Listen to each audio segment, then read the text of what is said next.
The Caribbean has some of the highest rates of overweight and obesity in the Americas. Parents are usually meticulous about what goes into their children's mouths from 0 to 1 year. But then something happens after 1 year when we say to them, eat from the family pot. Right. Somehow the family pot extends to snacks, both sugary and salty, soft drinks and candies of all descriptions.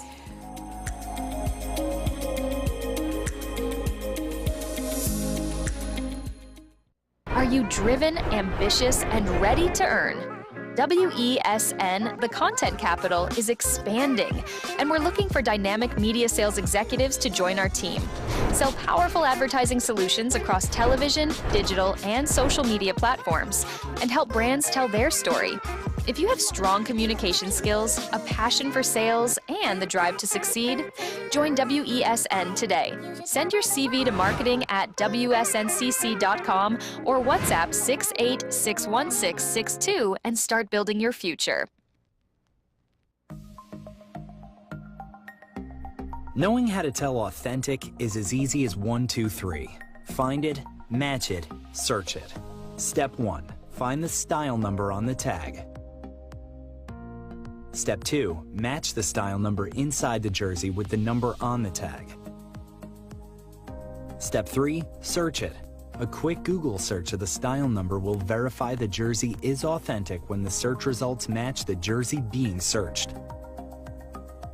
Don't be fooled by counterfeit jerseys. Before you buy, remember to find it, match it, search it.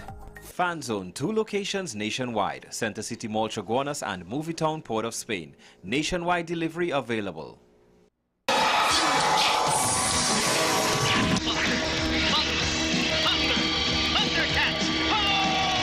Remember waking up early just to catch your favorite cartoons?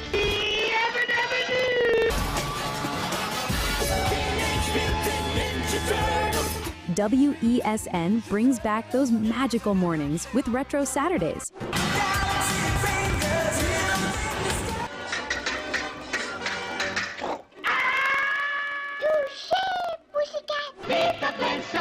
Thus, the Powerpuff Girls were born! Where the young at heart relive the fun. Join us every Saturday from 8 a.m. to 12 noon, only on WESN, the content capital.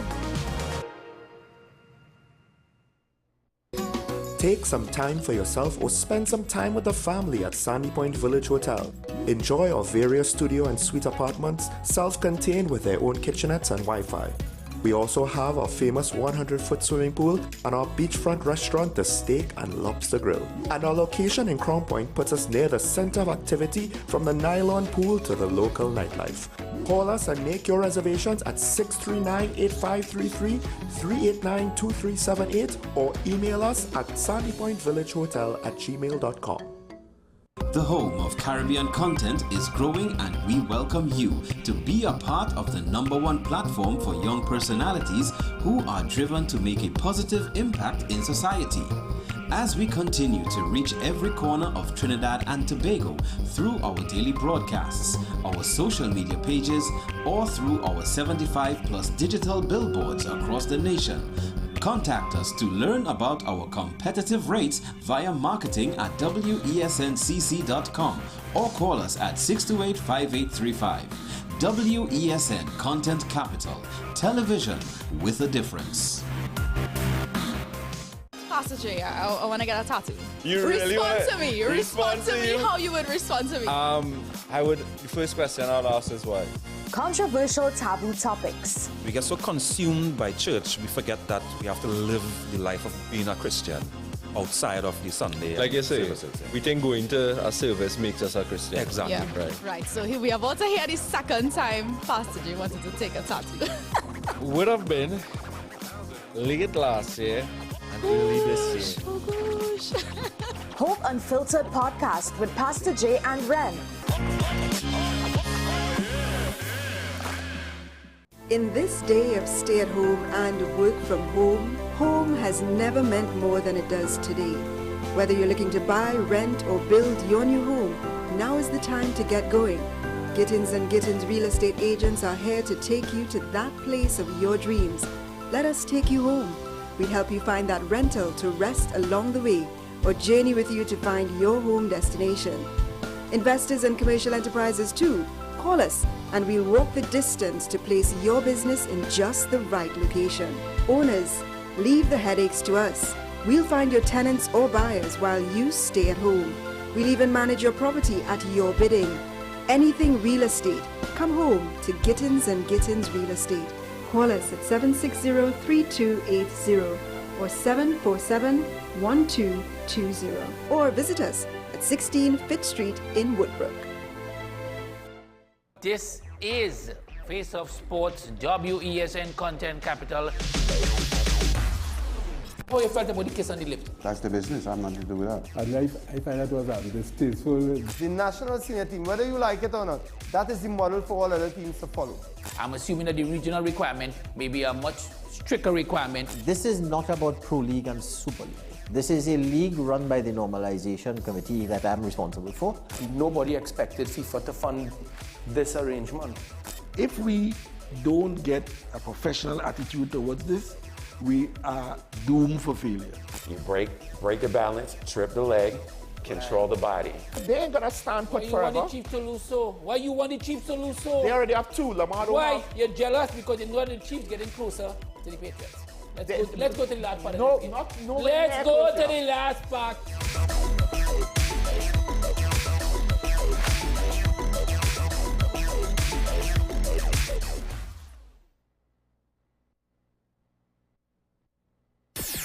WESN.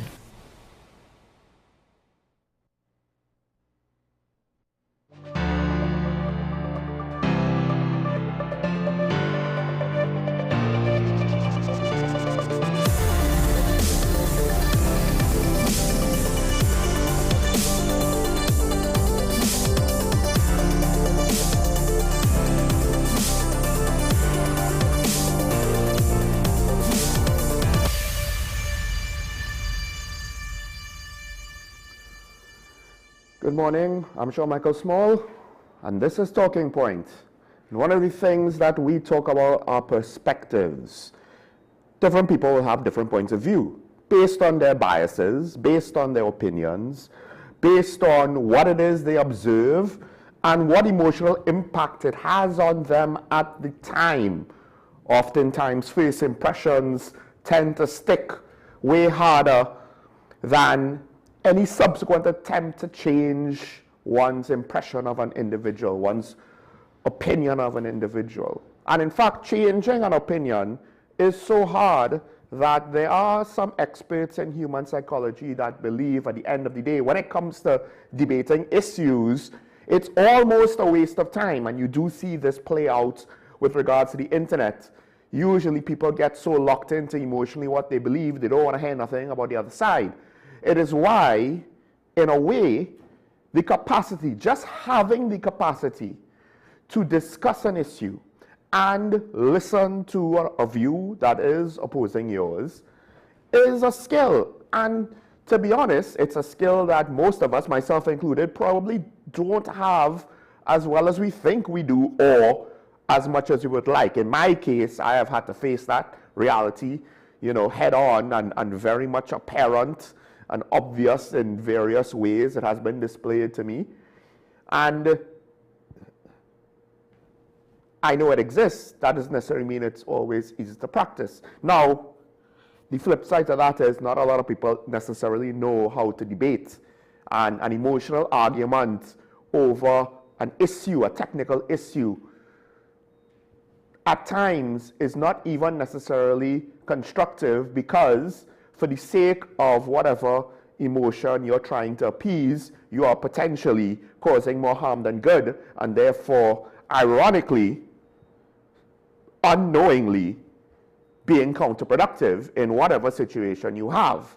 It's like trying to take a tribe of people who still live in a traditional manner and saying, nah man, they don't have electricity, we have to give them electricity. We have to force them to use electricity. And then their way of life goes kaboom. And then is that technically better? Who's to determine that? It's never as easy as you think. But perspective, at the end of the day, still in many ways, fuels our society, even if we don't know it, and we might not even necessarily want it. Of course, we don't care for perspectives that differ to our own. That is natural human behavior. That is natural human bias. 1 year in, and the government has assessed themselves as 10 out of 10. The opposition leader has assessed them. Apparently, I read somewhere where it said 3 out of 10. And now there's a report saying the opposition leader rated the government 6 out of 10. And I actually found that to be interesting. 3 out of 10, if that was your rating, very obvious, political opponents have to oppose for the sake of opposing.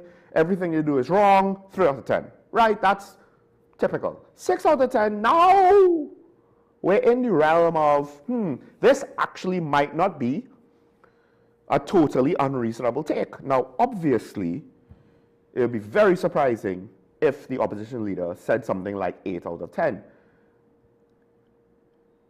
In part because, yes, she is the opposition, but also, dare I say, how many people, and I don't know, so it could be a lot or it could be a little, but how many people who are not UNC supporters would potentially rate the government highly, like an 8 out of 10, right? Obviously, you expect most PNM supporters to not, right? But still, they give some capacity, you never know. There might be some random PNM supporter who does not necessarily feel anything negative happening to them and is willing to rate them high. But how many of the people who are not biased for the government are going to rate them highly? Because one of the things that I guess, I don't know why it is all public figures seemingly, I guess they are smart and they should know better. And the ones that I speak to, when I speak to them, it's not as though I speak to politicians and they're like, they can't keep up and they're dumb and how they talk is so crass and underneath me and all of that. No, they are smart people. When you are up front, in front of a crowd and you have to speak publicly, it is a lot easier than many of you would think to sound dumb. Doesn't mean you actually are dumb, but it's hard to sound smart and to know what is the right thing to say. So, all right, fine.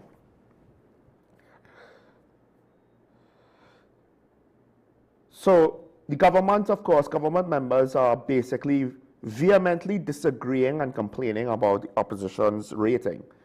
And to be honest, it all depends on how you view it, because various arenas of testing might view a 5 out of 10 as an average bare pass, or they might go up higher, right? They might, I mean, when I say average, what they expect the average should achieve, not the median, the middle. Maybe 6 out of 10 is the average, what you expect the average government to believe. Maybe your personal opinion is that you think a proper government on average, right, should be 7 out of 10, and if anything dips below that, it's not a proper government.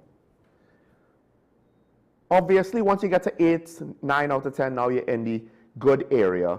Good to, of course, excellent. It all depends. This is semantics now, right? Do you have perfect, excellent, good? Do you have good, very good, excellent?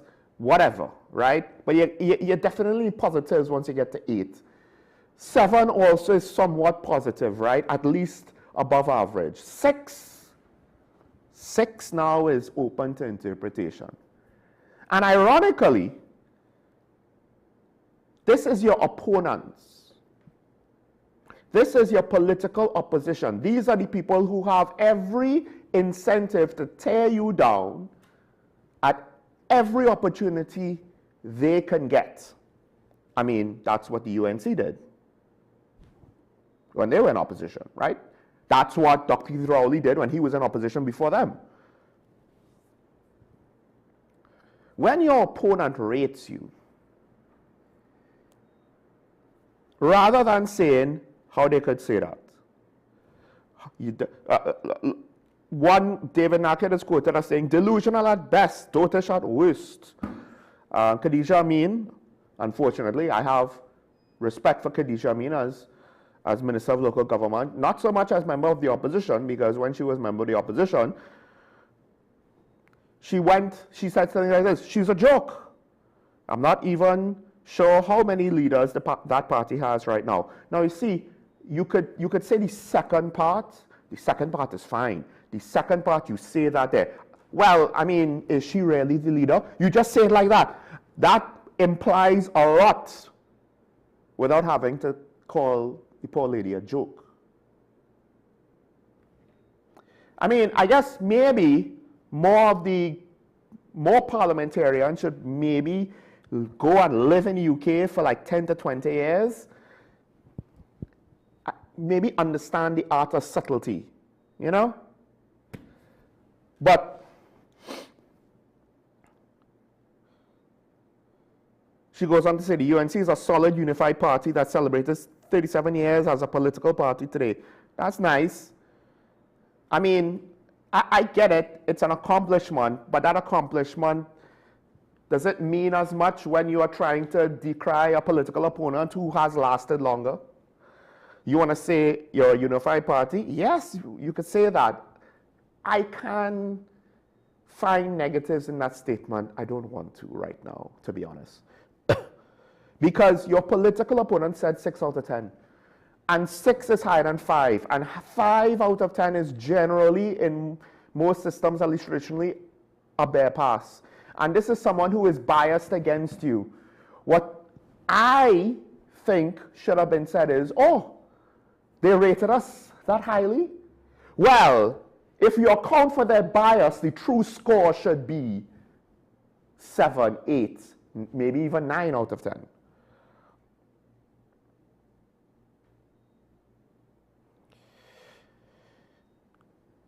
And,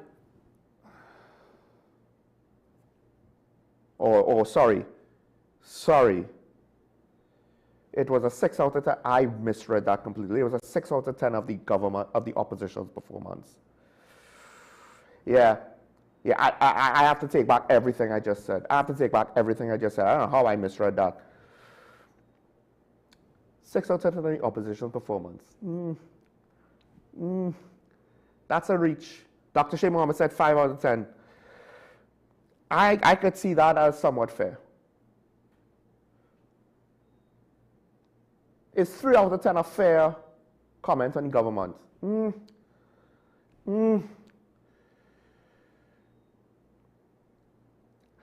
As much as I criticize the government, I don't know if I could say 3 out of 10. Some of what I said still stands.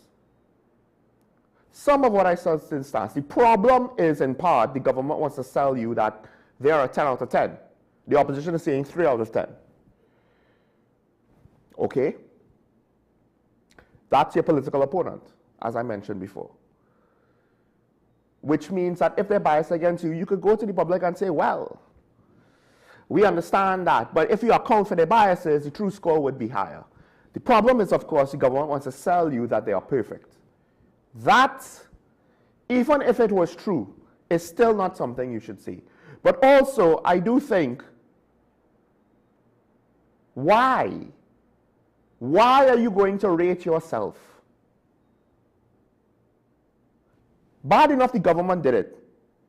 I don't know, did the PNM see some sort of positive outcome from the government rating themselves highly? Now I have to ask the question. Did Reckles think, well, if I say 6 out of 10, I look more reasonable? The problem with that is, to your base, they're probably then asking 6 out of 10? We didn't necessarily want someone who's only 6 out of 10. We didn't necessarily want an opposition who's only 6 out of 10. And then to the rest of the country, 6 out of 10, some will disbelieve it. Some will think it's too high. Some will say, similar to what I just said before, well, you're only 6 out of 10. Are you viable? To be fair, though, 5 out of 10, 6 out of 10, Dr. Mohammed is potentially splitting hairs, I guess. Like I said, Khadija Amin, she had a point when she pointed out with regard to the fracturing leadership in the PNM. But she has to be careful. Don't overplay your hand. Because while the PNM looks fractured and the UNC looks unified, and I guess I will go negatively now, you could flip that and say the PNM technically allows democracy to happen most of the time, not all the time, because, you know, they try to pick a political leader and somewhat ignore the democratic process. That didn't end well. That didn't end well. Meanwhile, they selected a leader in Tobago, and there are some people, including one of our callers, saying the voters made a mistake. But at the end of the day, it was the will of the people. We believe, right? Hopefully there was no funny business going on, but there's no reason to think so, and I do not think so, and I don't endorse any speculation on that because there is no reason to think so, right now at least. UNC is unified. Yeah, because you kicked out the people that disagreed with the leader. There was no bridge building or fence mending. There was a my way or the highway situation. Not ironically, unlike a single party state. And I say ironically because this is the Prime Minister that basically tried to scold CARICOM about defending democracies and fighting against communist dictators. Again, you have to be careful about what you say, because some people might find such statements hypocritical given the way how certain political parties operate. I'm just saying. Perspective. I had the wrong perspective on what was written. All right, fair enough. But moving on to Tobago, now we have a different question about perspective. Jet ski operators are now basically saying that the potential increased penalties and any sort of attempts to solve, quote unquote, the problem or to fix the issue that is perceived is more political than practical. Because one operator, I believe, said something to the effect of, they knew this problem for a long time. They're only now looking to change something that somebody died, or because somebody died.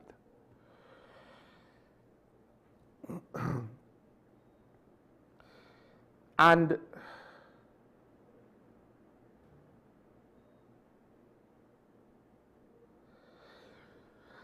how true is that? Because the flip side is, if somebody died and the THA did nothing, called for nothing, tried to change nothing. So this is one of those instances where they kind of have to do something. More importantly, they kind of have to do something significant. Now, one of the issues with the jet ski operators is that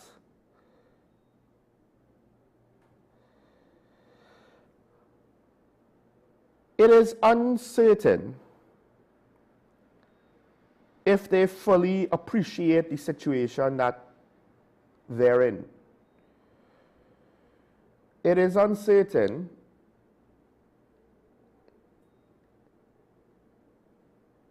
also to what extent they act responsibly. One of the things that came out is, at least at some point in the passage around Pigeon Point to the Nyland Pool, no man's land area, apparently there's an issue with rocks that further out to sea that cause you to have a narrow channel to pass through. Now, I don't know how true this is, but I suspect you potentially could go outside of any sort of obstruction that was placed in the water. And I haven't even necessarily been on a watercraft on that route for quite a few years, so if anybody could call in later to educate me, I won't have an issue with that. But I think part of the problem that the operators need to understand, because this now is potentially looking to be a court matter.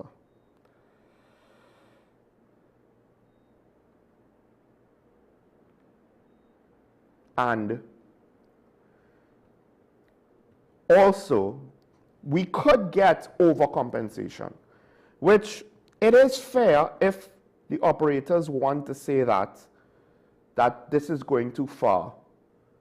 Now, there was a quote in the press, I couldn't find the quote this morning, basically with some of the operators kind of speaking defiantly in a manner that suggested they couldn't care less about the situation. I don't know how true that is for all of them. That generally is, unfortunately, I think, not uncommon or unprecedented in our society, or in many other societies, to be fair. But we know of people or situations where businesses will operate like that, right? You don't have to be a big corporation to not actually care about the potential harm or the risk for others involved, not understanding that it is a risk for you yourself. Because perspective, the boat operators and particularly jet ski operators, they're concerned about things like their livelihood. I get that.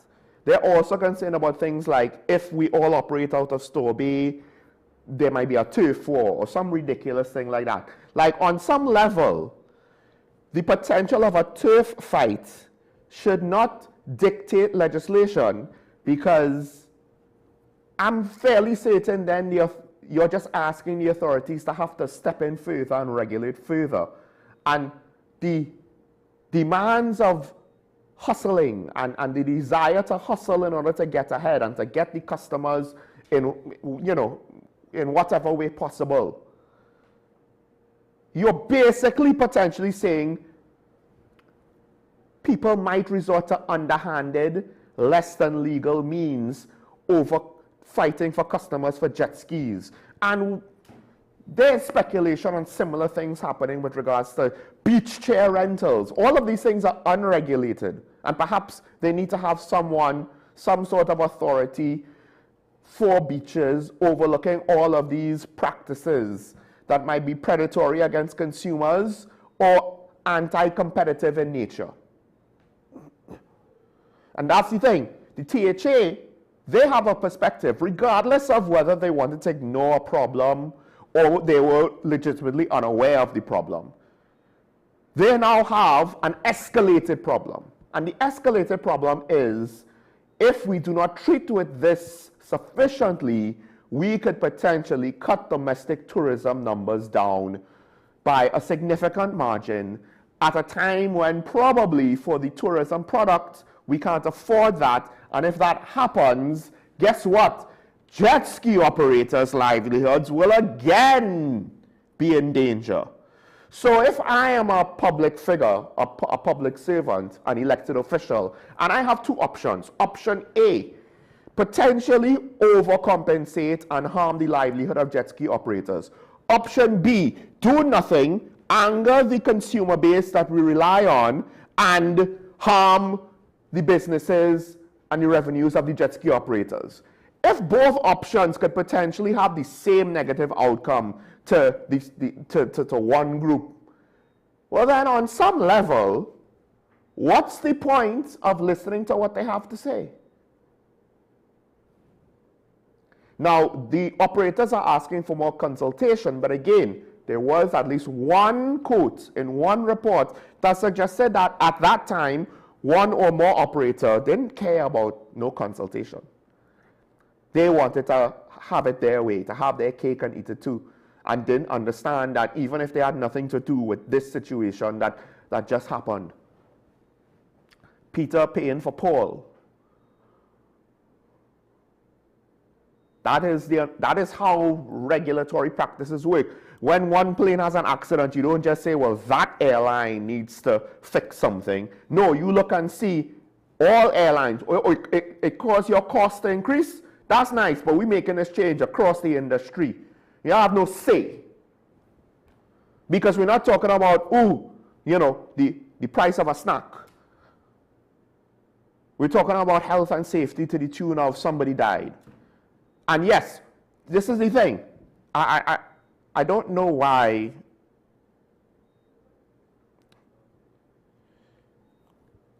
Let me see if I can find the quote here.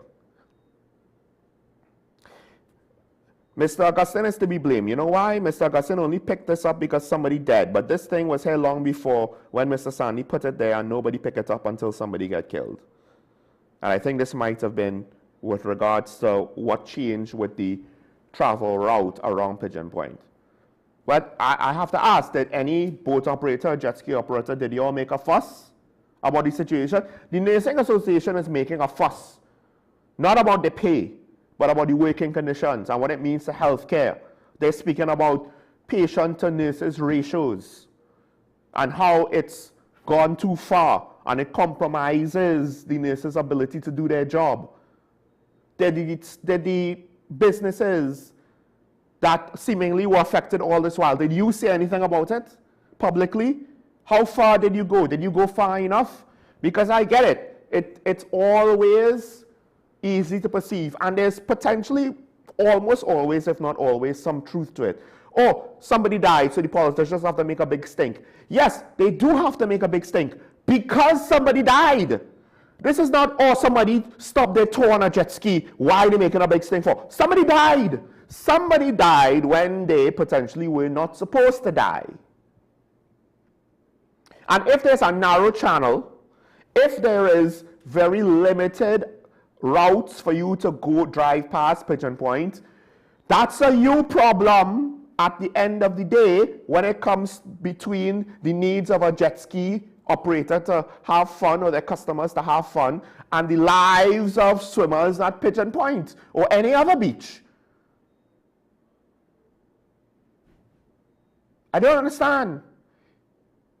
This is not a highway where a pedestrian comes and you don't see them and it's like, oh my gosh, how, it's their fault because they just ran on the highway. No. There's a reason why certain roads where you expect the potential to have people don't have the same speed limit as a highway. And this is, if you're claiming that you're being pushed closer to the swimmers, then there's all the more responsibility to, I don't know, drive responsibly.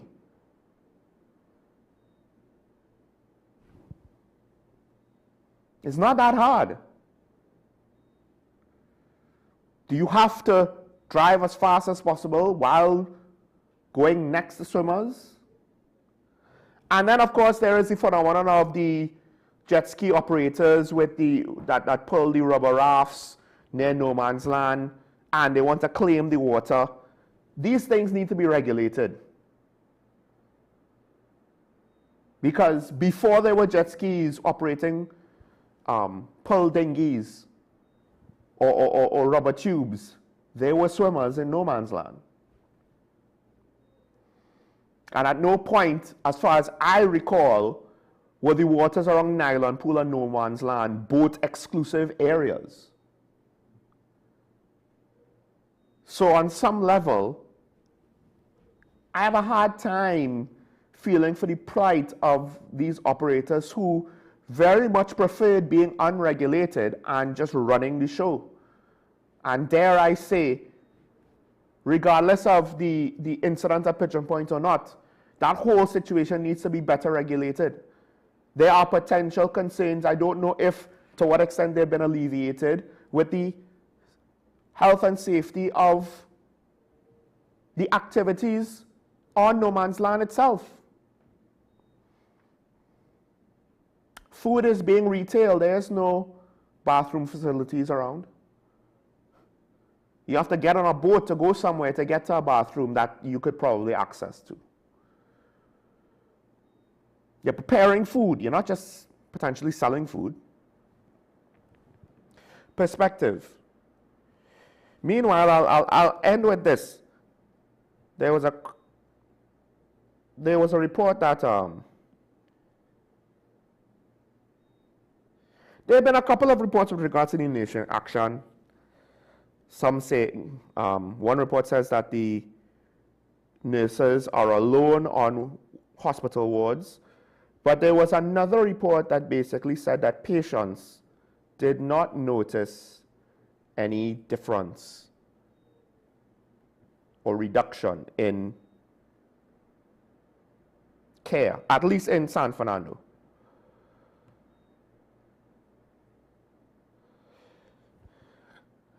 And I think at the end of the day, it's about perspective, right? Is it just about, are the nurses good enough? No, it seems by all accounts our nurses are more than good enough. The question is now, to what extent is being overworked impacting negatively their ability to do their job? To what extent are they being asked to do too much for too long? And also, at the end of the day, to what extent do we overburden our healthcare system, not appreciating the fact that we built a healthcare system, it is not infinitely large with infinite capacity. No matter how much money we pump into it, it's going to have its limits. And maybe, if you keep within the realm of what is reasonable for the staffing and facilities that we have, we will generally have good healthcare. The problem is, how do you turn people away? And that's an issue for healthcare systems around the world. It's a catch-22. One of the things with regards to our public health care, and I've said this before, is we have different perspective because we have different experiences. A lot of the public are going to have a lot of negative experiences, even though this report points to those that had positive. But one of the reasons why you have such a variance is a lack of transparency and a lack of context and a lack of information. Being in charge of something is not just about making decisions, having a title, collecting a check, being the boss. Businesses, leaders, they all have to manage expectations. Not complain about how unreasonable people are when they are upset over situations they don't understand. Because at the end of the day, part of the job of leadership of any technical institution, particularly public owned and operated ones, is to fill in those gaps for members of the public. But, and this is the but now, one of the things that you see in any entity, private or public, is I don't want to fill in the gaps, because if I do, I potentially will expose the deficiencies of the system, and that might expose my deficiencies, and nobody wants that. And this is not a UNC P&M issue. This is a long-term ongoing issue that speaks to our society, our expectations of professionalism, and our expectations of the standards we hold various levels of the public sector from the elected on down with regards to the responsibilities and duties that were entrusted to them on paper, but is it carried out in practice? And to swing back to the original story, I think at the end of the day, never rate yourself. Don't do it. Don't. It's a no-win situation. Probably we'll speak about this more depending on how long this story goes on for, but I just find it's ridiculous all of a sudden political parties want to rate themselves.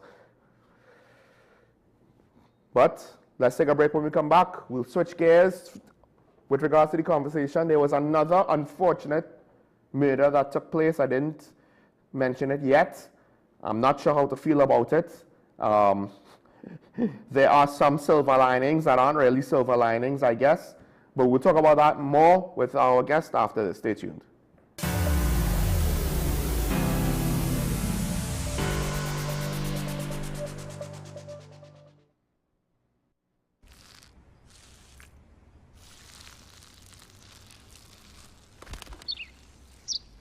Maybe he landed here totally by coincidence. But if by chance he's admiring your fresh coat of Benjamin Moore soft sky blue, well, that's a pretty high compliment. Coming from an expert.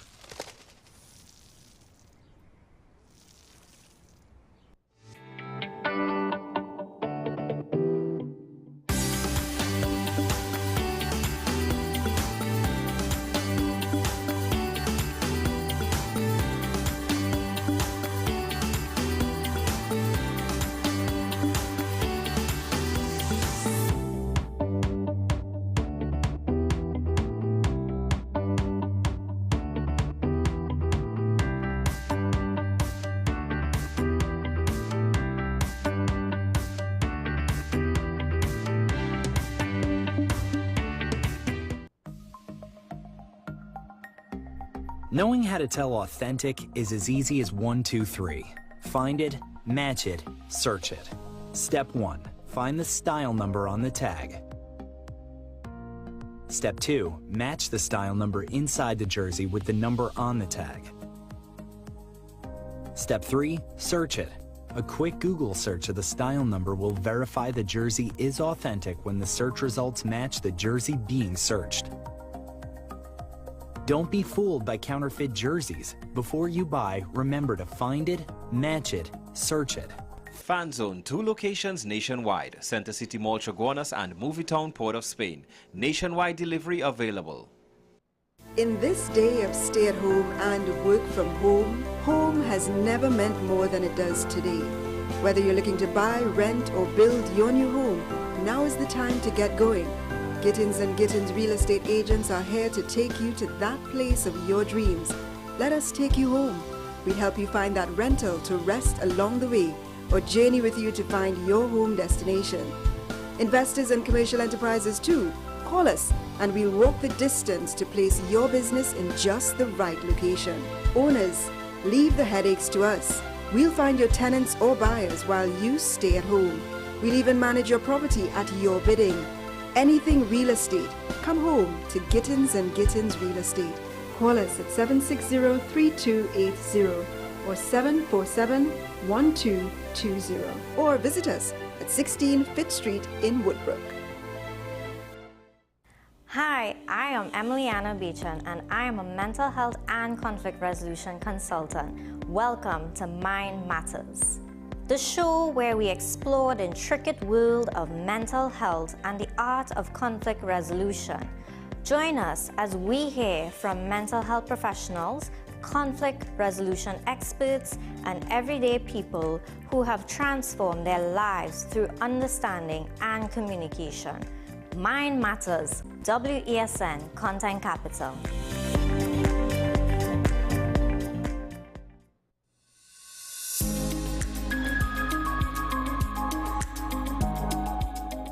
The Caribbean has some of the highest rates of overweight and obesity in the Americas. Parents are usually meticulous about what goes into their children's mouths from 0 to 1 year. But then something happens after 1 year when we say to them, eat from the family pot. Right. Somehow the family pot extends to snacks, both sugary and salty, soft drinks and candies of all descriptions.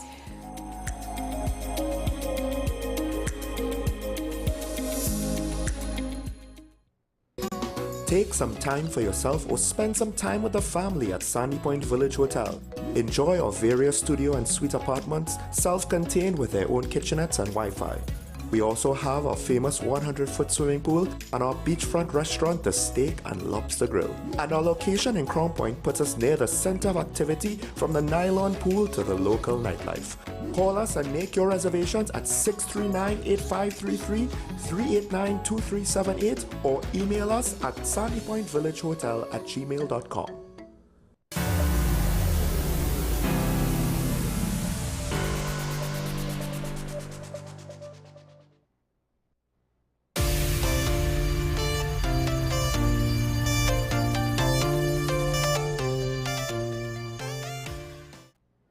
And we're back here and talking about the WSND Content Capital Show. Michael Small, my reading comprehension lackings this morning notwithstanding, I am still here. They have not gotten rid of me yet, I guess I should say. However, also joining me, and hopefully, you know, my bad luck this morning will not rub off on him. Probably not. We have disaster management expert Ashraf Ali. Good morning, Ashraf. Welcome back. Good morning, Sean. Was that your reading and comprehension skills was poor? Yeah, it was poor. I don't know why I read the 6 out of 10 and thought, oh, so she rated the government 6 out of 10? Yeah, she did. No, she rated the opposition. Itself, 6 out of 10. The government was 3. The government was 3, and that's a lot less interesting. That's a lot less interesting. No, it is interesting. You think so? Yes, it is. Why would you say that? Why is it interesting? Take the analysis of this. After 9.5 years in government, and the same opposition, the same party is now going to rate themselves as 6 in opposition. Well, technically, it's a different leader. Okay, we will take that. That said, Ironically, different leader, yes. Bulk of membership in senior positions, not so different. I will say also a different chairman, to me, is different enough. But it's still a lot of the same people. It just brings to the fact, or brings to the forefront, how we use this thing called rating a party. How do you really assess our administrations? Are we just going and just compare, or we just give a figure, just give a number and say, okay, we are six in, and I'm using 6 and 3 as it was mentioned in the media, right? The present administration got a 3, based on what the current opposition, the opposition gave themselves a 6. What we comparing it to? What is the comparisons? Well, remember, Ayla rated herself in her opening months as excellent, and we said that was a mistake because McDonald Jacobs avoided that question like the plague. And when he did that, and he did that before anybody else rated themselves, we identified that is the correct answer. Avoid answering that question at all costs. And that is what I'm saying. We keep using just a basic analysis and say, okay, and that is opinion. That's just an opinion, right? It is not founded in any certain level of analysis or anything at all. However, if you ask political analysis or economists in specific areas, they may be able to give you a rating in comparison to one administration to the other and how they treat with certain aspects of it, aspects of the administration. So let's say, how do we rate crime? How do you rate the state of the economy? How do you rate communication and public engagements with one administration to the other? Remember, we were having discussions how our current prime minister and the previous prime ministers, how they engage, the type of engagement they have with the media. So you could put probably an engagement and put a scale, say 1 to 10, who engaged more in the last 5 years or during the administration. So these are some of the things. So sometimes I don't take these type of ratings as anything significant. Yeah? It's just that you throw out some figures. It sounds nice, but it doesn't make much difference if you don't have context in how you do the rating. Well, not just that, because you're right. Usually, just they throw some very basic analysis out there. And I mean, in my era, I still offered some commentary on that. Like, what does 6 out of 10 mean? Well, is 6 out of 10 average? Is it below average? Is it above average? Because 5 out of 10 could be average, right? Sure. So, like, what is the intention of what you're saying? Because sometimes a descriptive word like good or average is better than an arbitrary score. But the flip side is, well, you know, what is your scale? Is it good, very good, great, excellent, perfect, or is it just good, great, perfect? Like, how many levels are you looking at? How far down on the ladder are you looking to go? You know, is good kind of like, well, good, but not great? That means a lot different than just saying, well, it was good. So I could give you a different perspective when it comes to from a management perspective. A tree is good if you have a term to run through. You can't expect to be 100% in your first year. This is just my take on it. It shows that you have scope for improvement. It shows that it shows there's a lot of analysis could be put into it. A tree might be good, it may not be good. It's just like performance appraisals. Mm-hmm. But usually there's some kind of description. Yes, benchmark what you're putting it towards. But we don't know. The irony is that I don't think it had any administration could ever get 10. I mean, thank you. In life, do you know of any situation, where it was viable for someone to say 10 out of 10? Yeah, I could think that. You could? Yeah, I could personally say so. I had a 10. You had a 10? Yeah, I had a 10 because my better half has been with me for the number of years.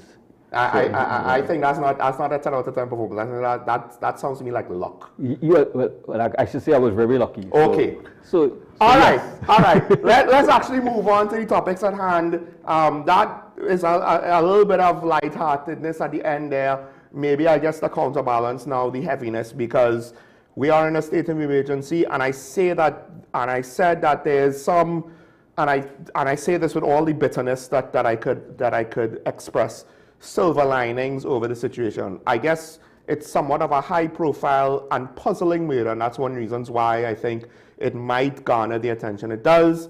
A ministry driver was shot while parked somewhere in the proximity of the food court by the Queen's Park Savannah, so I'm not entirely sure where, but you know, we're looking at that side, around the side by the paddock there, waiting for his son to finish playing football. So I believe you have the opinion, and I think it's sometime in the afternoon, not maybe in the evening.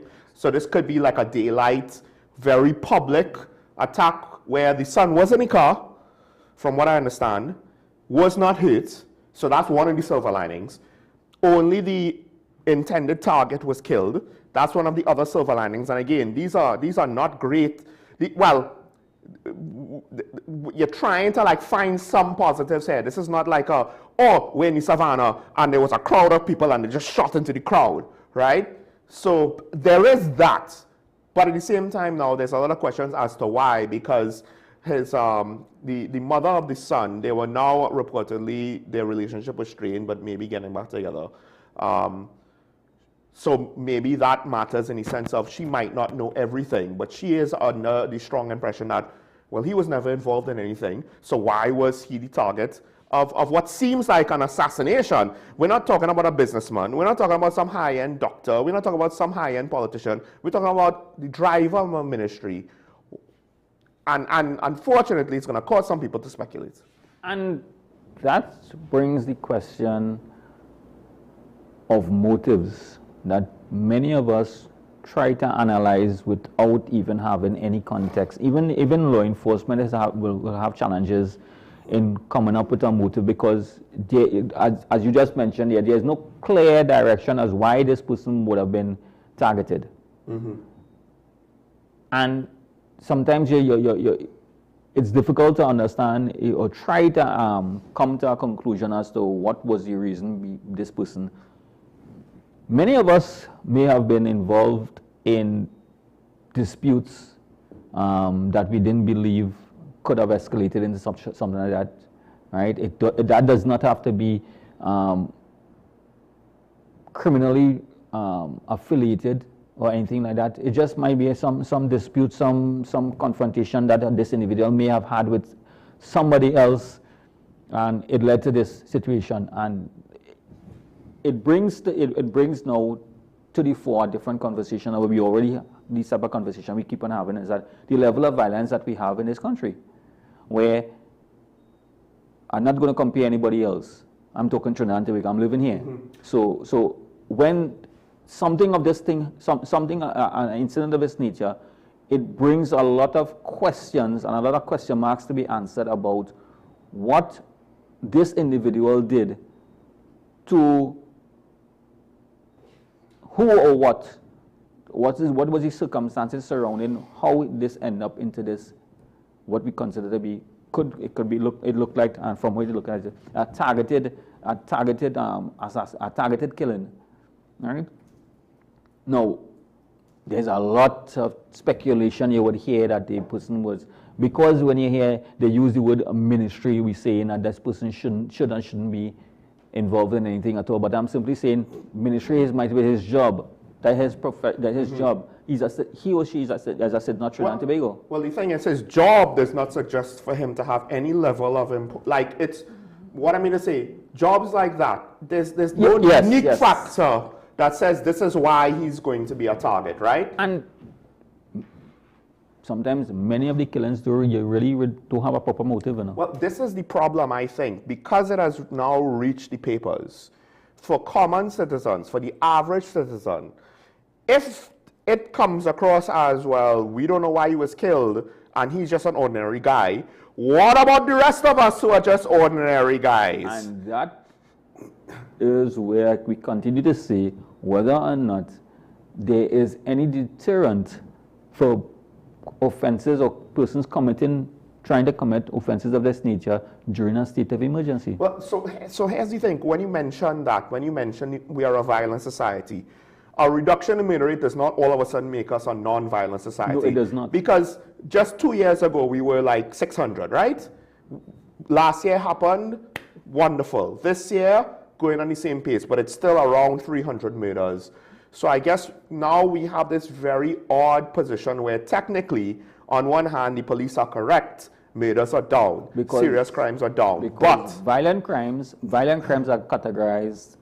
There are the various categories of violent crime. Murder is one. Yes. There's shootings, there's home invasions, there's sexual. So, but to be fair, murder also directly is down, right? Unless things are being hidden from us. So that's what I'm saying. When we say violent crimes are down, it does not mean all violent crimes. It means a category of violent crime. And yes, the statistical data is in fact correct that the violent crime as pertain to murders are down. But and I might be putting in a spot here, but as someone who is now basically retired as a police officer, but you're still very much your career police officer, I think the police in a way are in a little bit of a catch-22 because they are basically saying, look, technically we have accomplished the thing you want us to still accomplish. We got the murder rate down. The problem is it's not down to the point where the mission is over. No, it is not. It is still too high. And even Senator Naked had to say, well, we have a crime problem. While on some level, parts of the government and the police service is trying to spin the positive aspects of the reduction, he was the victim of an incident that caused him to basically say, look, we still have a crime problem. I would say it's unfortunate that Senator Naked had to face that, that situation. So this is not about Senator Naked, right? But it's very convenient that when high-profile individuals are a subject of a crime, the outcry is crime is too high. But when the average citizen is there, it's always the crime is not too high, right? We are dealing with it. What Senator Naked faced wasn't unique. It has been going on for some time now. Yes. There are a number of persons who have gone to these areas to do transactions in banks and end up having been followed and gone to homes, and then there's a lot of speculation as to why the person didn't do this and why. Didn't we not have? We spoke about this long. We talk about being self-aware of where you are going. Yes. So unfortunately, I don't think the senator would have anticipated the fact that he has been his status being self-aware, knowing that is him. He would be, but the way the criminal elements operate, it does not matter who you are. Once they realize that there is an opportunity, they're going to take that opportunity, and that is what it is. They found and they saw the opportunity, a parked vehicle with some items in the vehicle. Well, that the assumption is they knew. And this is the thing, with Senator Naked, you could see a clear motive. Yes. There's the belief that he was followed from the bank. They knew he had money in the car. Why do you then go into a retail outlet with money in your car? And they targeted that. So, but like a lot of, you're saying this is not the first time you've had a murder where you can't even figure out the motive or the incentive. Like this, where's the profit? What's the point of committing crime for the sake of committing crime? And then we have always said that, or put forward discussions that sometimes we believe that there is insider assistance within the financial institutions, right? The banking sectors, where even the employees and certain persons are sharing information with individuals. Now, when you look at how some of these crimes take place, it's very suspicious that you would go into the bank and all of a sudden somebody knows that you have a large sum of cash coming out with that large sum of cash and follow you home, because it's very suspicious that you targeting the correct person, just like you're targeting. So it means that you have some sort of information. To be fair, Senator Naked was reportedly driving a Mercedes-Benz. Now, on some level, I personally, I would not have expected anyone driving a high-end vehicle to be operating in cash, right? But I could see where criminals, in this case, they might have lucked out. I am just simply saying whether. But usually you're right. They know it is. So there is a network that we may or may not be fully aware of, and that's why we keep saying that it is difficult to even deal with that network, because I read an article where he's calling for the banking sector to implement security measures outside of the bank, right? Outside of cameras, what does that mean? In the car parks and something like that. I'm simply saying that, yes, there may or may not be a reason, feasible, it could be feasible or not, but when the criminal elements follow you home, leaving the banking environment, right, the compound, the car park and everything, and on your way, and they still get robbed, then who's responsible? Because they don't have to wait in the car park, they can wait on the streets. They just look for the opportunity to get. Sometimes we have incidents where persons are reach home on their doorstep, going into the thing, and they were robbed because they were followed all the way, and once the criminals get the correct opportunity, they pounce. But look at what this does, because one of the parallels with that situation and this shooting, and you see this in a lot of crimes where the individuals are seemingly ordinary individuals, right? What does the public go to? Well, why would they be victim of crime? They have to be involved in something. And speculation. But think about it. ICNTT, that's our go-to. There has to be someone on the inside of the bank. I mean, even before the police said anything about it, right? He has to be involved in someone. Why else would he? And it's not, I get it. There will, of course, obviously, some of the cases at the very least, it must be true, because it just the law of averages. It's going to be true some of the time. But the crime is so bad in this country, we are willing to basically say 99 times out of 100, they're probably involved in something. Without understanding that the level of crime and criminal activities is so high in Trinidad that any and anybody could become victims. It matters not who you are. Because involvement, yes, there are those who might be involved in the sense of, I am a part of whatever law breaking, I am a part of the conspiracy, I am profiting off of this. And then there are those who, well, I live on this street and they're bothering me in some way and I'm trying to tell them no and they're not taking no for an answer. On some level, in that last example, you are technically involved. You don't want to be involved. You're trying not to be involved, and we've seen reportedly instances of businessmen and young professionals who try to not be involved and end up dead as well. And it's just one of those things now where on some level, when you look at it that way, it seems to be more rooted. It seems to be more systemic in the population, in society. The murder rate is down now. Is there anything to suggest that it will stay down once we no longer are under state of emergency for a prolonged period of time? Well, it's difficult to say, because if you look at how criminals continue to adapt, they adapt faster than law enforcement can, right? They're already thinking 2 steps in advance, because they need to continue their criminality. So they are looking for any means to do it. Challenge with law enforcement is that proactivity is too costly. Right. It is easier, it's more reasonable to react, because you can't plan for something that you don't expect to happen. Because you can't, if you try to anticipate what the criminals are going to do, you're going to have multiple options. Too much.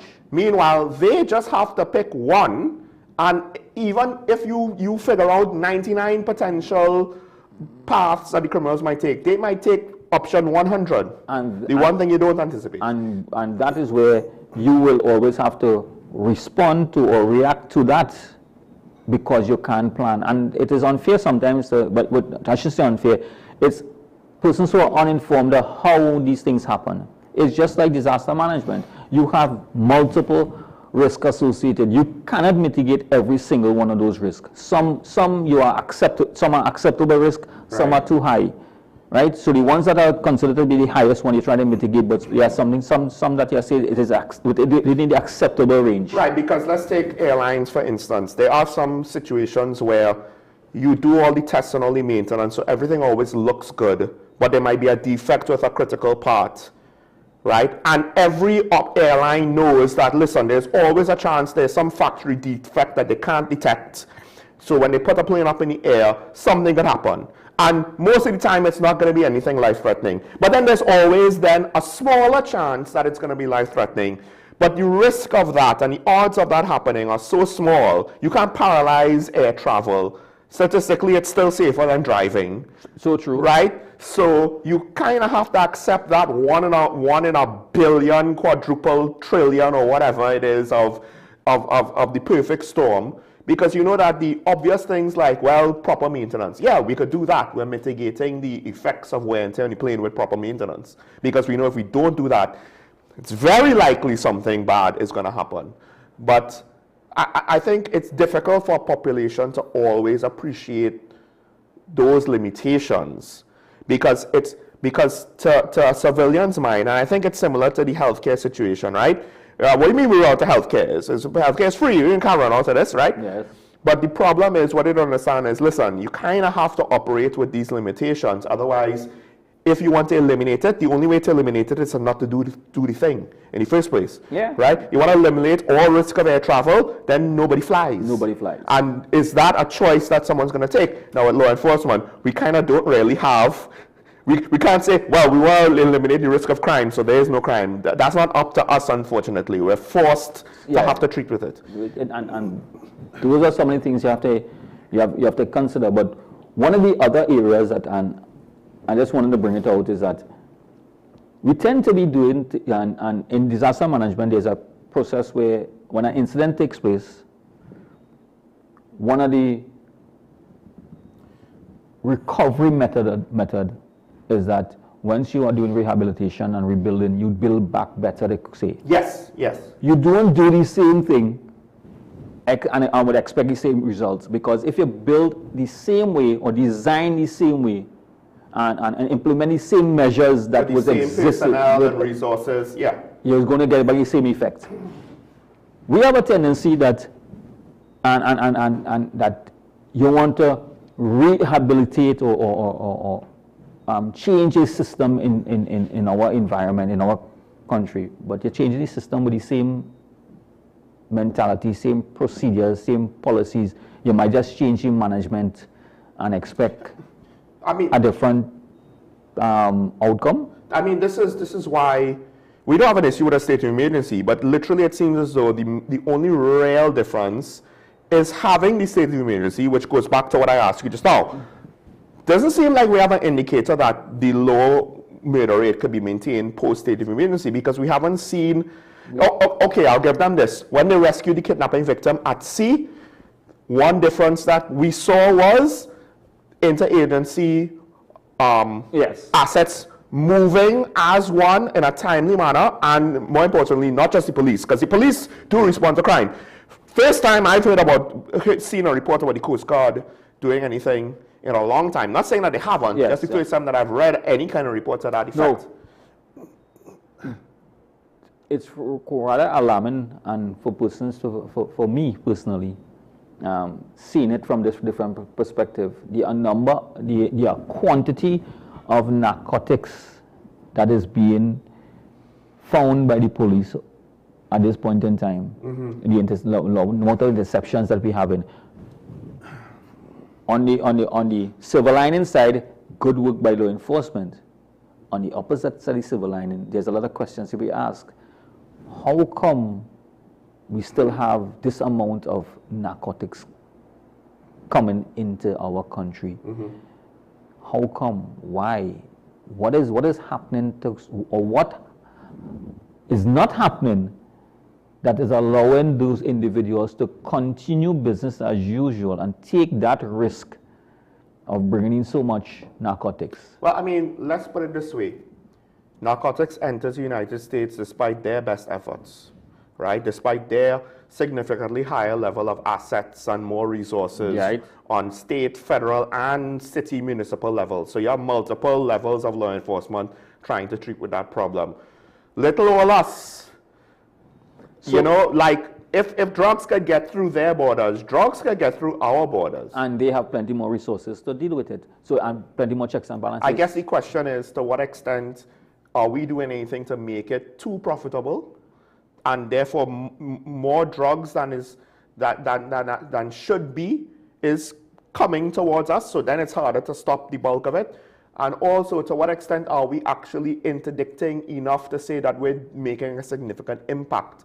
Because it could just be that there's a drug lord somewhere in Latin America that's basically saying, every month I budget X amount of drugs to be lost, shipping it through Trinidad and Tobago, because that's all they're going to get, and I'm fine with that. That's not a loss for me. That's an operational expense. And that is sometimes that is the reality of how these persons, there's a risk, they know it's a risk factor. They have acceptable losses that they're willing to accept in any context. Because when you lost 100, 1,000 may have already passed. And it shows that are we really making a dent in what we expect that we're making a dent? Right? I mean, I was kind of considered this and I was against it, and now I'm considering it again. The conversation of legalizing narcotics. Because I think it wasn't just Portugal, another country might have essentially done similar. Legalized it, made it available, and I don't think this is Portugal, I think this might have been a different country, maybe in Europe, or maybe somewhere else, or maybe in Africa. They legalized it, made it available in clinics, or it could have been somewhere in Asia. And by making it available in clinics, eventually at some point what they saw is the heavy users, whatever they say about addiction, all of a sudden, now it's legal, now it's available in clinics. You can only get it in clinics. You have to go early in the morning to get your dose or whatever.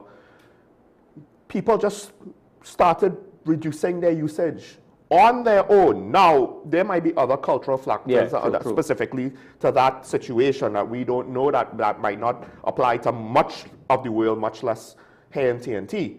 But it was another argument of, maybe we should just do that. Now, here's the crux. We're a transshipment point. So on what level we legalize it, but we still technically have to deal with the smuggling part. So I don't know if it'll necessarily solve the problem per se. It might solve the street gang violence problem, but not necessarily transnational crime problem. And that has always been a challenge for us, especially where we're located with our porous borders and multiple locations where narcotics could enter Trinidad and Tobago, illegal ports, I should say. And we do have some challenges with our legal ports at the same time. But like I will continue to keep saying that the criminal enterprise, criminal organizations, they are much more adaptable to changes. They think 3 and 4 steps in advance. Criminals using social media to target individuals because they realize that a lot of persons want to use social media, so they're using social media to also to target criminals. Law enforcement will remain within the law enforcement space. Stepping out of the box will be difficult because it's not just operating outside of the box, because you have laws, you have policies and standing orders to operate within. They don't have anything. It's like when you're playing football. The defender could proactively, run up to a spot, but the striker could take any path he wants. So you have to meet him where he is. You can't just randomly say, well, I'm going to go protect here. Yeah. They'll just avoid that spot and go somewhere else. And I think this is, so I know that some people might interpret Ashraf saying is about you're not capable. It's not that you're not capable. You have to meet the attack where it is. You can't just decide, I'm going to defend some arbitrary position or factor. They'll just avoid the thing. Most of them. That's part of what they do. Avoid law enforcement as much as possible and go where you're not. The same thing with when you see roadblocks being set up, road checks being set up. There's an ethical question with our society Persons- on all of those chat groups that warn people of roadblocks. Right. So so it goes two ways. Sometimes the warning is a good warning, in that you inform persons that there are roadblocks set up there, so there's expectation to have traffic. Right. As well as if you have any, and on the flip side of it, it formulates or gives an opportunity because you really don't know who's on those chats. Right. It's an information network. Right. And it's unsecured. And with information, it can use by both sides. And that is where it is dangerous when you have open side, because it have persons who are the criminal elements who look on those chats to see if there are road checks anywhere and to avoid it. So here's a tip. This might work, this might not. Maybe the police should look at trying to themselves infiltrate those chats as a benign user. There are many police officers on these chats. And say, hey, they have a roadblock, so fellas, let me try this route. Dun dun dun. And you know, go further with the logic, and you'll get there, right? But fair enough. That is thinking about the box, out the box, and being a little more proactive, like we were saying. Yeah, but a trick like that will only work a couple of times and before you have to come up with a new trick. A new one. Now, I want to switch gears as we're starting to run out of time, because the whole situation with the municipal police station theft, it expanded to now the police post at the San Fernando City Corporation. There was a check, they were doing an audit on the inventory, so I'm not entirely sure. So this is not the Kingswharf station, right? City Corporation Police Post.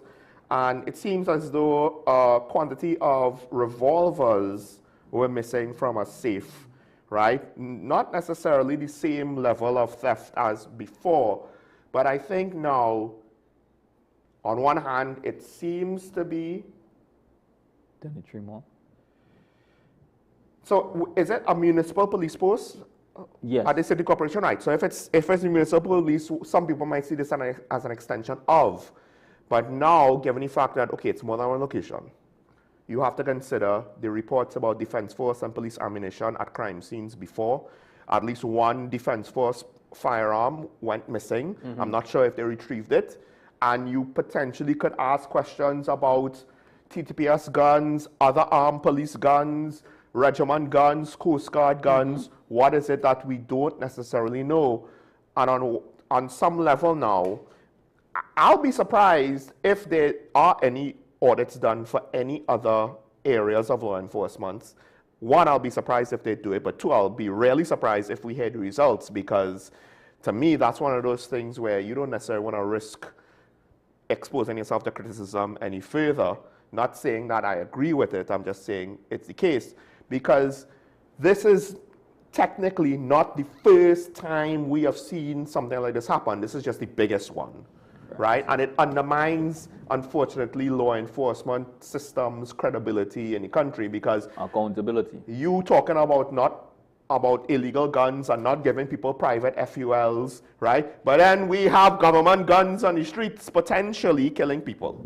Well, and this is where I'll be a bit biased, knowing that the fact that when it comes to Trinidad and Tobago Police Service, where accountability of firearms is not taken very lightly. Right, yes. You've spoken about this last week. And I am myself, as an assistant superintendent, when you're doing audits of that nature, you don't miss. Because I myself had to do the audits, and when you're visiting stations, that is part and part of your responsibility, and account for every single firearm within those stations. But so when it comes, so I can speak on behalf of TTPS. Well, here's the thing. I mean, technically, I am gonna kind of go here, right? You could speak on behalf of yourself and the officers who you've seen physically yourself, right? Or at least who you've seen the documentation for. But one of the questions with this situation is, well, did those firearms go missing all of a sudden? Did no one, what is the intervals of the audits for the municipal police? Because exactly. So that is what I'm saying. Within the TTPS, there are checks and balances. I'm not saying that things does not happen where things are still unaccounted for. I wouldn't say missing. Sometimes it's be unaccounted for in the context that it may have been in a different location. But you have to get the record. You have to eventually get those records to have them accounted for. In the situation in municipal police incident, because of the large quantity that went missing, it raised a serious red flag. Or we should say stolen first. Well, also because the reports are a lesser amount of firearms were potentially stolen before this big incident. So the initial report where we had almost 60-something firearms was reported stolen. One was reported stolen.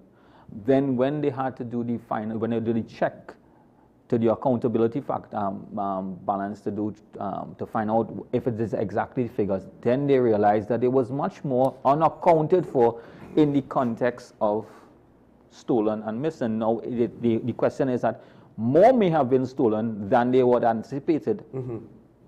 Whether it was stolen or unaccounted for, now the question is whether or not was it missing prior to the incident or after the incident. So those are some of the questions I think the new ECP will have to be addressing when it comes to accountability throughout the organization. But here's the thing, and I don't know if anyone else understood this, and that's why, because there's a part of me that does appreciate getting the information on these reports about what's happening, despite the fact that, yes, it will reflect negatively on somebody, so there's always the temptation of saying nothing.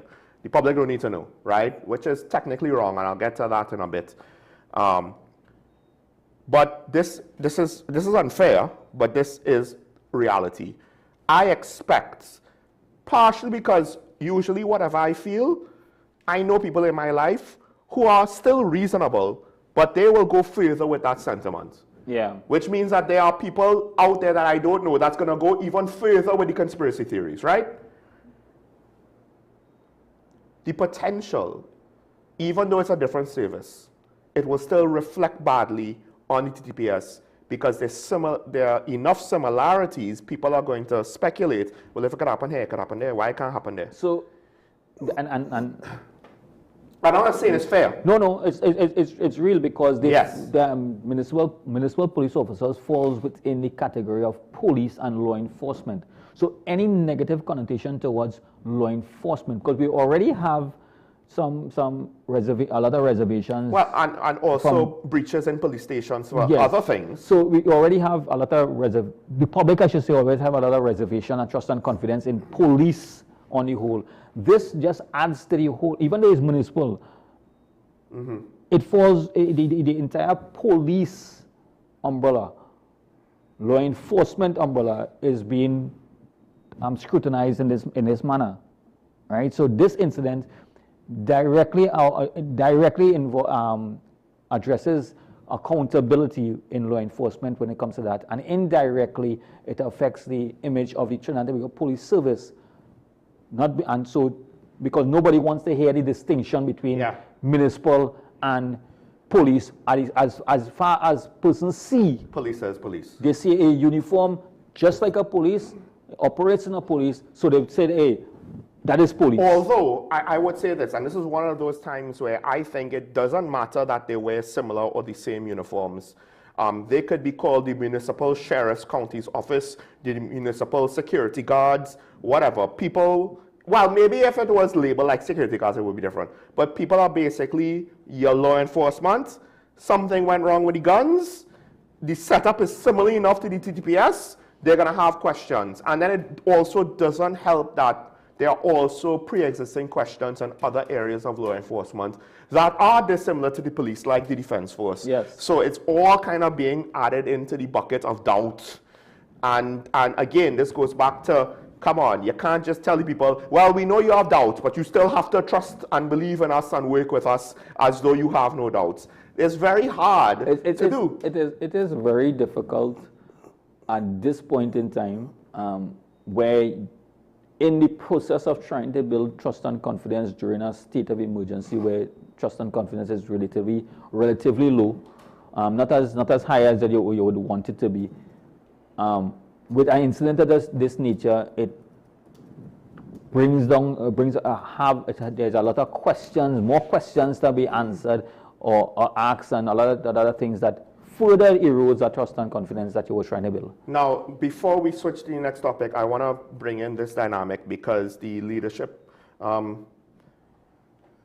ASP Meister, or ACP Meister, he has pointed to the fact that the colleagues of the deceased are traumatized.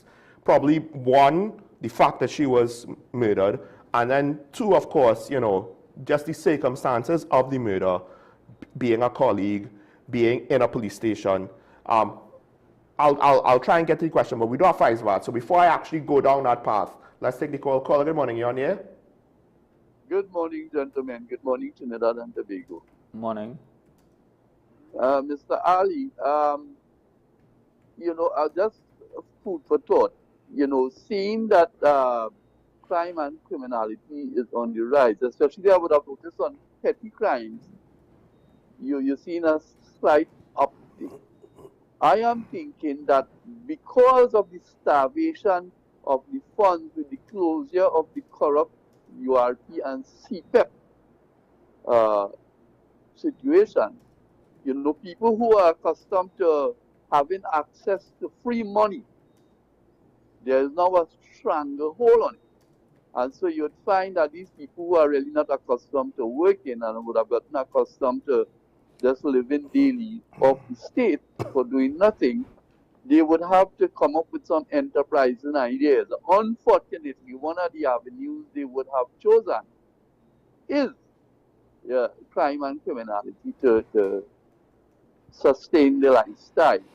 So I am asking the government to do something ASAP so that we can, you know, put some meaningful employment practices in place where we'd be able to take some of these people out and put them into meaningful job. I'm not saying to do a rush job, a plaster and a cut kind of thing, but the government needs to come out and tell people what are the plans, what they plan to do, so people would have a little bit of confidence. But staying silent doesn't help the situation at all. So then they really need to come out and speak to the public. I think the Prime Minister has to be a lot more open and transparent with John public. So, you know, that's my take on the thing. But I think we will get a handle on crime as we go along. The country will continue to get stable as we move forward once meaningful things are done to satisfy the populace. Thank you very much, my brother. Thank you, caller. I don't agree with that last statement, not necessarily because of anything TTPS is doing or not doing. It's about the criminal legal system, the criminal laws of the country. I feel those deficiencies that did exist still exist. And until that's kind of sorted out, look, somebody was just convicted of murder and given the death penalty. So, I have no confidence that we'll actually be able to actually implement that death penalty. That means life imprisonment in prison for all intents and purposes. I agree with the caller with respect to how they would, there's a possibility, or I don't have any data to suggest there. Well, here's the thing I would say. You need to separate the actual CPEP URP workers from the ghost gangs that allegedly are gang members getting contracts. So that is one right to keep gang activity somewhat placated. So so I'm saying that there is a possibility. I have no data to suggest otherwise. Mm-hmm. But it will become very worrying for us to know that if an entity of that nature is just hiring persons, and these persons are part and parcel of a criminal enterprise, because they are not getting easy money, they revert to their... Well, consider this. And the reason why I made that distinction was, I don't know if providing job opportunities for the ones who are not willing to do an honest day work, the actual employees of CPEP and URP, who are probably not part of the lawbreakers currently, at least most of them, they'll probably want the chance of getting honest day work. But what the caller, I think, because the problem is, you're applying a solution, but to the wrong target. The problem that you identified is the ones that want the easy money. And who are criminally inclined whether you give them a URP job or any kind of, somebody use URP, give them any kind of job. So they will still want to, because there are persons who actually employed in other areas and still a part and parcel of a criminal network. Now here's the thing. I don't know if it started before, but I think some people expect or suspect that it started, and this is one of the blemishes of Mr. Manning, and we've acknowledged this, including carrying on the talking point when he was engaging with community leaders. Community leaders. Right? Now, it is not necessarily illogical. They want easy money. I don't want crime. I will give them an avenue to easy money, and everybody wins, right? Is it ethical? Very questionable with regard to the ethics, right? Now, here's the rub. Potentially that persisted from Mr. Manning's short last term, or however many terms he had at the end, through the partnership into the Keith Rowley administration. Now, it's lasted so long, fixing it, there's no easy way. No easy fix. I don't necessarily fault the government for saying we're going to cut the money off, right?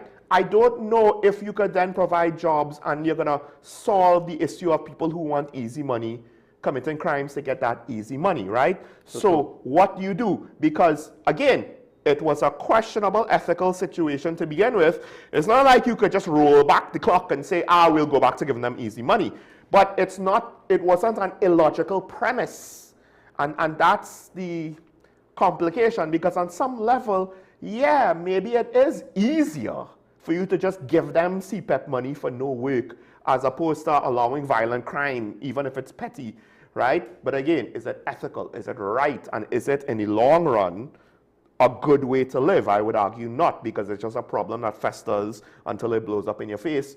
And I guess this government just decided, in this instance, we'll do the thing and bear the consequences now, which is remarkably, if they are doing it with full awareness, eyes wide open, more long-sighted. I don't necessarily know to what extent they thought it out that much, but it is what it is. We have Digger Martin on the line. Call, good morning, on here. Good morning, Sharon. Good morning, ESP. Morning. One of the things I've noticed, and one of the political commentator, Professor Ghani, has already indicated that the media seems to be biased against the current government. And why I'm bringing this up now, I have not seen it on none of the national media or the newspaper where a sitting Court of Appeal judge, in his farewell speech to his colleagues on the bench, he basically pointed to one of a judgment given 20 years ago with respect. And the judge, the Court of Appeal judge, it is in the social media, is Nolan Barrow, right? And he pontificated on a judgment, the amnesty judgment on the attempted coup perpetrator.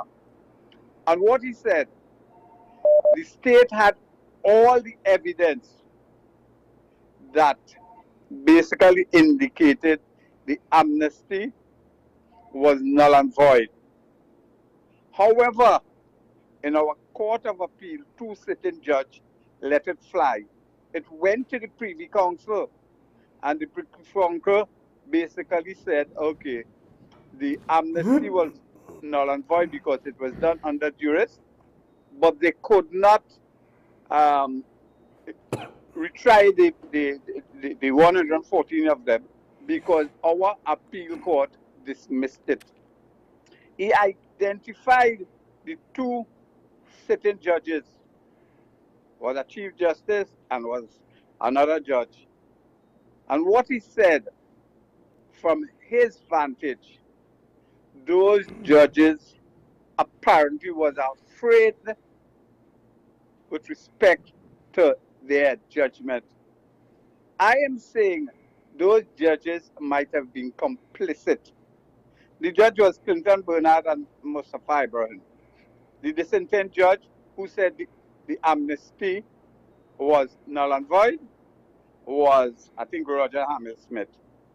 I'm going to juxtapose that to an independent senator by the name of Vera, who brought a motion against the former opposition party with respect to their behavior when they attempted to, I think, impeach the president or something like that. When he brought his motion, he brought into the parliament debate that he had conversations with Court of Appeal judges who castigated the opposition, and particularly one Senator Jayanti. I am asking the question aloud. Is the judiciary so complicit now that you could basically search for a judgment in your favor based on what he said? And this is all over the place, but the newspaper hasn't carried it. And this is so serious. The president then did not investigate that issue with that independent senator, nor neither the Chief Justice, the former Chief Justice. So this is why I'm raising it. Is our judiciary complicit? Are their judgment well grounded? Are they competent? Do they have the ability to do what is right, or balk when the goings get tough? Do they command their profession? Or go and have a nice morning. Thank you, caller. I don't necessarily know what this has to do with the current media's bias against the government, because at the end of the day, on some level, it's a moot point to try to adjudicate something that happened way back then with politicians who, the ones who are senior now, most of whom were not senior back then. And the party in power at the time, the government in question, I would not necessarily even associate the NAR with the UNC on that level to say it's the same, right? And this is, we had Robinson Zapande to the partnership to now the UNC's government. So, I mean, it's a question, but it's one of those questions and hindsight for something that happened oh so long ago. And can the matter truthfully be opened up again, and, you know, in any meaningful way outside of just a newspaper column or editorial? We do have Faizabad back on the line, so I'll answer the media bias points, even though there wasn't much to say on that. But Faizabad first, good morning. Caller, welcome back. Yeah, morning again. Yeah. So I don't know if it's misinterpretation or misrepresentation of what I just said. What I did was identified the free money component of the URP and the CPEP. So I didn't mention the hardworking, honest people. But we must bear in mind, if somebody is unemployed and they have a family for over an extended period of time, they could be influenced into taking another route. One might be crime or criminality. So, and the point I was making is that the Prime Minister needs to come out and deal with this thing very urgently. Because when I look at, for instance, gentlemen, you look at John Bates, for instance, who would have, in my opinion, in my humble opinion, who would have, you know, committed a crime, for the want of a better word. You can't be sitting on a committee and you know, fixing the thing to take to the committee that is supposed to be independent. And so, you know, when you have these things happening at these levels, it tells you something about our society, that politics trumps integrity. Now, then went ahead and sat on the Joint Select Committee with national security. I mean, something has to be wrong, and people are very silent about it.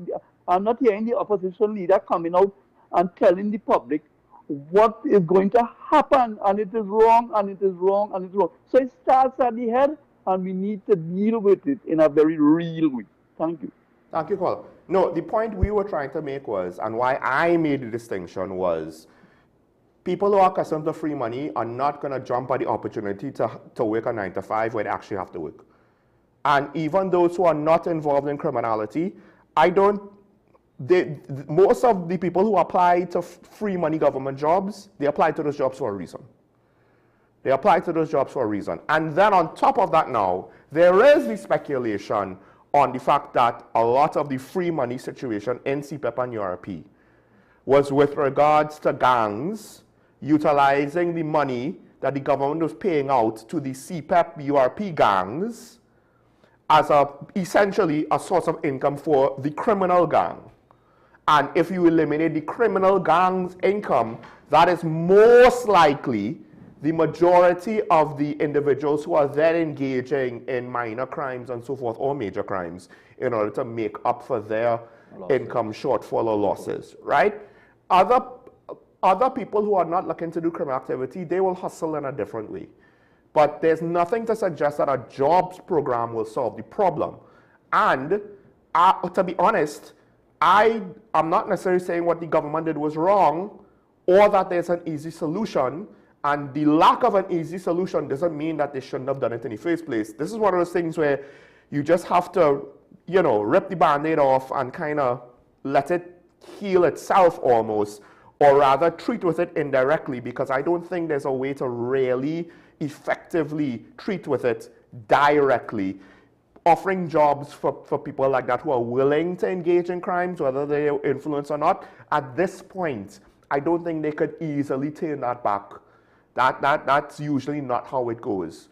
You know, there will be some, but they will kind of be solved by the system anyway once the system is working properly with regards to jobs in the economy and so on and so on. You don't have to do anything special for that. When you think about it, you just need to have jobs, right? And that is an issue that goes beyond this problem really. So you don't have to do anything special for that. Otherwise, you run the risk of providing government jobs where people show up, don't do anything, maybe don't show up, and have someone sign in for them, collect a check, you're back to square one.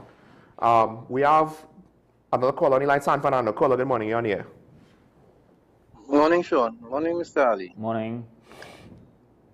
You know, Sean, I want that caller from Diego Martin, what he described there, when he described the decision by Ibrahim and Bernard, based on what Bureau said, is cowardice on their part. And I dare say for Mr. Bureau to bring it up at the end of his tenure, he's an ex-coward as well. Because I keep saying, where are the good ones to deal with the bad ones in all these different services? That being said, Mr. Ali, I want to go to the issue of those additional firearms I was missing from the police post at the San Fernando City Corporation office building or compound. Let me put it that way, compound. You know, this is a real indictment of Mr. Santana, who is head of that area.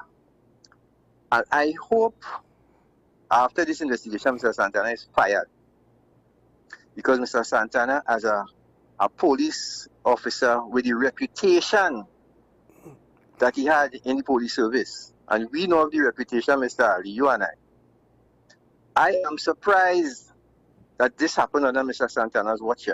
Surprised. And it tells me that this goes deeper than when we thought it was just that young lady who was killed and the other officer who was charged for her murder and the firearms gone missing. It reeks of what you call it? Is it a syndicate? Would I call it a syndicate within the municipal police, the municipal police of San Fernando Corporation?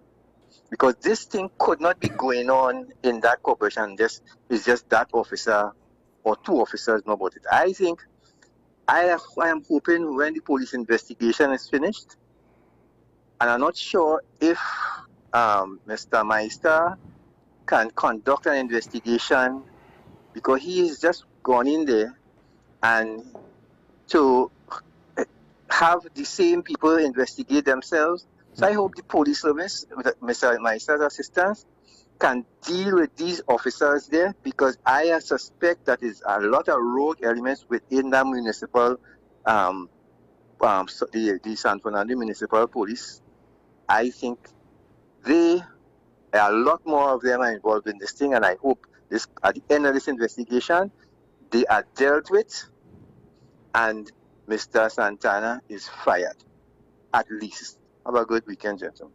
Thank you, caller. I no qualms about it. If the individual is found wanting at the end of the day, his contract would not be renewed, fired or otherwise. Right. The question still remains that it shows that lack of accountability. Mm-hmm. And there's a lot more that I cannot say. But this circumstance, in fact, because it's speculated. I could just speculate, but you can't speculate because there's a lot more. Well, if you say it, it might come across as you saying things that people will interpret as facts, yes, and it's not. So there's a lot of questions still to be asked and answered with respect to this whole circumstance. All right, we have Dabity. Dabity, you're going to be really quick because I have two things I have to get out before we finish the show, and we have to go very, very soon. Dabity, good morning. You're on the air. Thanks, Fernando. Yeah, thanks a lot. Listen, I just want to give my little 2 cents concerning the WhatsApp I was talking about, the incident with the arms and ammunition in San Fernando, and fingers were pointing at a senior officer in San Fernando, I think, who is on leave presently. Yes. But I think we know him to be a hard-fighting CID officer, crime-fighting officer in his younger days. But I think that the way technology has advanced and the criminal and the gangs, you know, all fingers are pointing to where they found most of that arms and ammunition. And I'm surprised. Listen, I'll end here with this one. I have seen several blocks, a whole geographical area cordoned off by the NYPD, from Fulton Street all the way down Nostrand Avenue, and they search each and every house and apartment. I think that what should have been done in the Claxon Bay area. For time after time, we have been hearing several murders and different. I don't want to say gangs operating there because I don't know it as a fact. But the amount of crime and arms and ammunition and different things that have been going on in that Claxton Bay area, I think that the police, I mean, they're not telling us what they're doing, but I think that more concentration, and they should have gone from house to house, searching each and every one. You'll have a nice weekend and wonderful program. Locked on and listening. Thank you, caller. Yeah, and I just want to say this. It might be unfair what's happening to Mr. Santana because there might be a lot more complexities into how the result came about. But I'll go back to this is what happens when you're in charge. Yes. You will have to take the blame for things that happen under your watch, whether you know it or not. Now, a couple of things I want to get quick. We have to go because 10 questions is up next at 10 a.m. with Andy Johnson. The municipal police officers, they're upset. Now, there's a part of me that thinks, look, I understand that police officers can't say everything. But on some level, I think too often, we don't hear anything from the police service or from the officers themselves. So to the public, it seems as though the rank and file is part of the problem. You're all keeping quiet just like the executive. And I know you can't say everything, but it's a part of me that says, hey, where's your association to complain like the Nursing Association with regards to maybe bad procedures or bad practices or bad decision by the executive or something, because it seems like everything is said, it's fine until somebody ends up dead in a police station. Well, I think this is the first time that the municipal police have been merged with the Trinidad and Tobago Police Service Social and Welfare Association. So they now have representation. But I think they have their own association because they had somebody spoke. Yes, but they are that individual is a representative. I'll be honest. I don't think the Police Social and Welfare Association does a good job highlighting these things as well, because the association is the only real avenue for the rank and file to speak to the public, so the public knows, hey, we, the rank and file, also disagree with some of these obvious things that cannot be hidden from you, the public, that seemingly are wrong? It's a challenge, and it's a situation that sometimes, while you're in the service, there are things that you cannot say. Not that you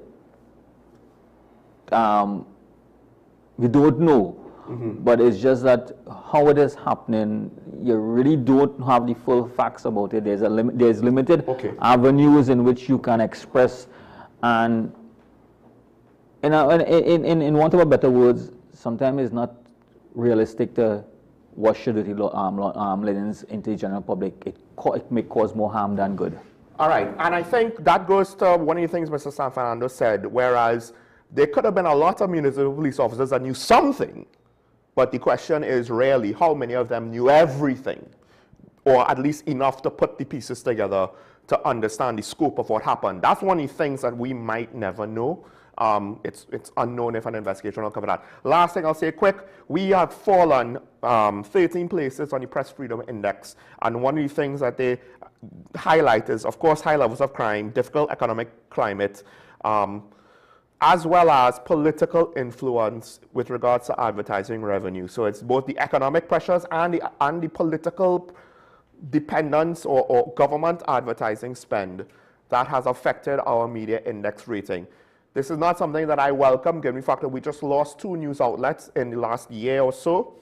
And I do see, while not likely to happen, there is a way that we might end up with no real news media industry. And as much as we want to criticize the fourth estate for not doing a good enough job here in TNT, and I get it, listen, there's nothing new. The media will always be accused of being biased against the government. The problem is the government sets policy, the opposition just, they sit there and criticize the government. So what are we going to do, right? I have seen pro-news stories in both major newspaper publications and on various news shows on TV in the various news outlets. To say is there a bias or not, I don't know. I just don't necessarily like the fact that our press freedom and journalistic institutions are slowly in various ways being chipped away. We might end up in a future with nothing, and then who's going to watch the watchers then?